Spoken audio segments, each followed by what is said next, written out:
এই সমস্যাটা হয়েছিল আমি মনে করি যে মাহমুদুল্লাহ, মুশফিক, সাকিব তিনটা মিডল অর্ডার বিগ নেম তারা সরে যাওয়ার, তো এটা একটা পজিটিভ দিক যে প্রত্যেকটা প্লেয়ার রানে আছেন। অবশ্যই চাবো 3-0-তে যদি আমরা জিততে পারি। চিন্তা ভাবনা থাকবে যে আমরা আমাদের বেস্ট ক্রিকেটটা খেলবো। আফিফ কিন্তু এমন একজন প্লেয়ার বাংলাদেশের যে নন স্টপ 69 টি-20 ম্যাচ খেলেছেন। না, আমিও আসলে অনলাইনে দেখেছি এই নিউজটা, কিন্তু আমি ঠিক বলতে পারবো না, ক্রিকেট বোর্ড হয়তো বা ভালো বলতে পারবেন। কিন্তু অলরেডি আমার ক্রিকেট বোর্ডের সাথে 1 বছরের কন্ট্রাক্ট হয়েছে অ্যাজ এ ব্যাটিং কোচ হিসাবে। মেন্স ন্যাশনাল টিমের ব্যাটিং কোচ হিসাবে আমি ফেব্রুয়ারি থেকে, যদিও আমি নভেম্বরে আয়ারল্যান্ডের সাথে কাজ করেছিলাম, আমার ফেব্রুয়ারি থেকে নেক্সট 1 ইয়ার আমি বাংলাদেশ টিমের ব্যাটিং কোচ হিসাবে অ্যাপয়েন্টমেন্ট পেয়েছি। আফিফ ফিরলো, লিটন দাস ফিরলো, প্র্যাকটিসটা এখন পর্যন্ত কেমন দেখলেন? না, যেহেতু আফিফ অসাধারণ 2টা ইনিংস খেলেছে রিসেন্টলি, আপনি যদি দেখেন যে অদম্য কাপের ফাইনালে ব্রিলিয়ান্ট একটা 60 করেছিল, এবং বিসিএলে আমার টিমেই ছিল, সাউথ জোনের প্রথম ম্যাচে ব্রিলিয়ান্ট 100 করে ম্যাচ উইনিং একটা ইনিংস খেলেছেন। প্রায় 15-16 মাস পরে ন্যাশনাল টিমে আবার ঢুকেছেন। আফিফ কিন্তু এমন একজন প্লেয়ার বাংলাদেশের যে নন স্টপ 69 টি-20 ম্যাচ খেলেছেন, স্টিল ইয়াং, প্রচুর ফিট। আশা করব যে যদি অপরচুনিটি পায়, সে যদি ভালো করতে পারে বাংলাদেশের জন্য ভালো, কারণ সে চমৎকার ফিল্ডার, অফ স্পিন বলও করতে পারে এবং মিডল অর্ডার একজন লেফট হ্যান্ডি ব্যাটসম্যান। তো অতীতে বাংলাদেশের হয়ে অনেক দিন খেলেছেন, তো আমার মনে হয় যে সে সেটেল হতে পারলে অবশ্যই বাংলাদেশের জন্য ভালো।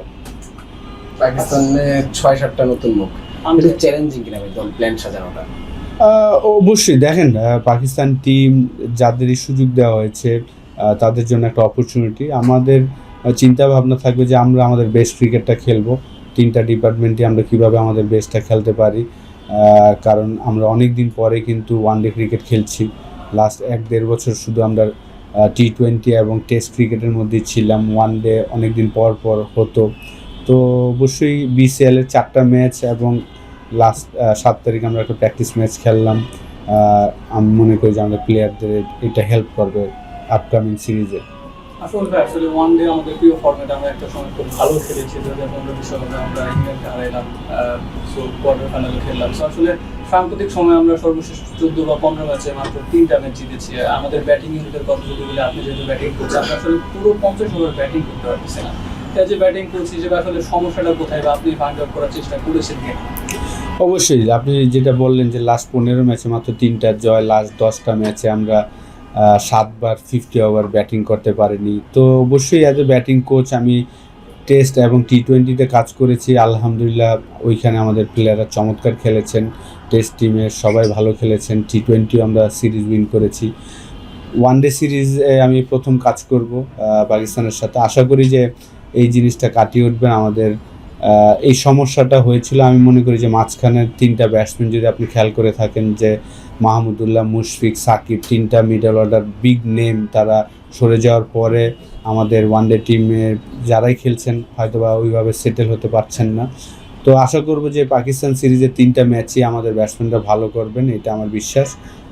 কারণ যারাই আছেন সবাই এক্সপিরিয়েন্স। সৌম্য সরকার যদি চিন্তা করেন, অলমোস্ট 12 বছর ধরে ইন্টারন্যাশনাল খেলছেন, লিটন 12 বছর ধরে ইন্টারন্যাশনাল খেলছেন, শান্তর কথাও যদি চিন্তা করেন অলমোস্ট 9 বছর ধরে ইন্টারন্যাশনাল ক্রিকেট খেলছেন।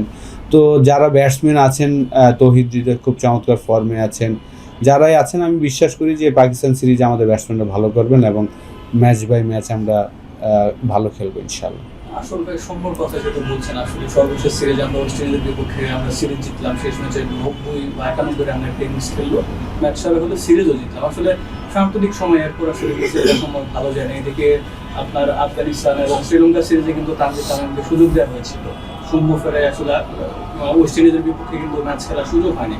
সেই তানজিদ হাসান তামিম বিসিএলটা দুর্দান্ত কাটালো, কালকেও সেঞ্চুরি করলো। সো সাইফ হাসান যেহেতু ব্যাটিংয়ের পাশাপাশি 4-5 ওভার হাত ঘুরাতে পারে, সো ওপেনিংয়ে তিনি থাকছেন, এটা নিশ্চিত বলা যায়। এখন সৌম্যর সাথে তানজিদ হাসান তামিমের একটা ক্ল্যাশ হয়ে যাচ্ছে কিনা, আপনার টিম ম্যানেজমেন্টের চিন্তাটা কি থাকছে? আসলে একসাথে তো 3জনকে খেলানোর সম্ভাবনা খুবই কম। এটা একটা পজিটিভ দিক, আমি মনে করি যে যাদেরই সুযোগ দেওয়া হয়েছেন সবাই ভালো ফর্মে আছেন, এবং এটা ম্যানেজমেন্ট ভালো বলতে পারেন, ক্যাপ্টেন এবং হেড কোচ ওনারা যখন বসবেন সিলেকশন, এটা ওনারা ভালো বলতে পারবেন। কিন্তু অ্যাজ এ ব্যাটিং কোচ আমার কাছে ভালো লাগছে যে আমাদের প্রত্যেকটা প্লেয়ারই ভালো ফর্মে আছেন। যদিও সৌম্য সরকার রিসেন্টলি বিসিএলটা ভালো হয়নি, কিন্তু লাস্ট সিরিজটা ওয়েস্ট ইন্ডিজের সাথে আপনি বলেছেন যেটা 3 ম্যাচে, একটাতে 47, একটাতে 91 করেছেন। বিপিএলও কিছু ম্যাচের চমৎকার ব্যাটিং করেছেন। তো এটা একটা পজিটিভ দিক যে প্রত্যেকটা প্লেয়ার রানে আছেন। হ্যাঁ, আসলে শেষ একটা প্রশ্ন করতে চাই, দলের মধ্যে ব্যাটার যারা হেলদি একটা কম্পিটিশন, এটা নিশ্চয়ই আসলে দলের জন্য অনেক একটা ভালো একটা বার্তা দেয়। অবশ্যই অ্যাজ এ ব্যাটিং কোচ আমার কাছে এটা ভালো লাগছে যে আমাদের আর কি ব্যাটসম্যানরা সবাই এখন খেলাটা নিয়ে অনেক চিন্তা করেন এবং ভালো করার চেষ্টা করেন। আপনি যদি দেখেন যে আয়ারল্যান্ডের সাথে চমৎকার টেস্ট সিরিজটা কাটিয়েছি, বাংলাদেশ ইতিহাসে এরকম টেস্ট ক্রিকেট খেলেনি, 3টা ইনিংসে তারা এত ভালো ব্যাটিং করেছেন।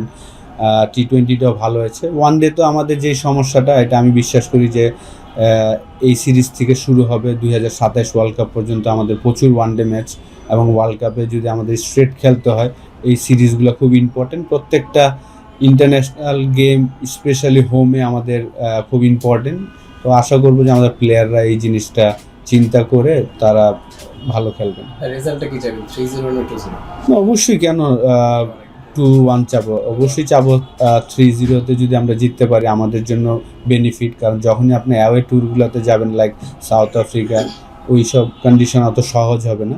তো যতগুলো সিরিজ আমরা দেশে খেলবো চেষ্টা করব সবগুলো ম্যাচই যেন আমরা জিততে পারি। হ্যাঁ, আরেকটা কোশ্চেন করতে চাই, আব্দুল গাফার সাকলেন আসলে বল হাতে যেমন আসলে লোয়ার অর্ডারে ব্যাট হাতে কিন্তু বড় বড় ছক্কা খেলতে পারেন, তো তাকে নিয়ে কোনো প্ল্যান বা কিছু আছে কিনা, বা তাকে কোনো পরামর্শ আপনি দিয়েছেন কিনা রিসেন্ট টাইম, যেভাবে ব্যাটিংটা করছেন আজকে? অবশ্যই আমাদের তো খুব প্রয়োজন এরকম একজন পেস বোলার যে ব্যাটিং করতে পারে। আমরা টেস্ট ক্রিকেট খেলছি 26 বছর ধরে, এই ধরনের একটা অলরাউন্ডার আমরা কখনোই পাইনি। বিশেষ করে শর্টার ভার্সনে খুবই এফেক্টিভ একজন প্লেয়ার। টি20 ভার্সনগুলোতে যদি আমরা দেখি বিপিএলে চমৎকার করেছেন, বিসিএলও খেলেছেন। যখনই একটু লম্বা ওভারের খেলা, ওই জায়গা আরও অনেক কিছু ইমপ্রুভমেন্টের জায়গা আছে তার। ব্যাটিংটা ভালো করছেন, বলিংটা যদি যখনই আপনি 50 ওভার গেম বা টেস্ট ক্রিকেটে খেলবেন, আপনার বলিংয়ে আরেকটু বৈচিত্র্য আনতে হবে, অ্যাকুরেসি বেশি হইতে হবে, পেস একটু বাড়াইতে হবে। টি20 ক্রিকেটে হয়তো বা আপনি সার্ভাইভ করতে পারবেন, কিন্তু যখন একটু বেশি ওভারের খেলা হবে তার এই জিনিসগুলো যদি একটু ইমপ্রুভ করে তার জন্য ভালো, বাংলাদেশের জন্য ভালো আমি মনে করি।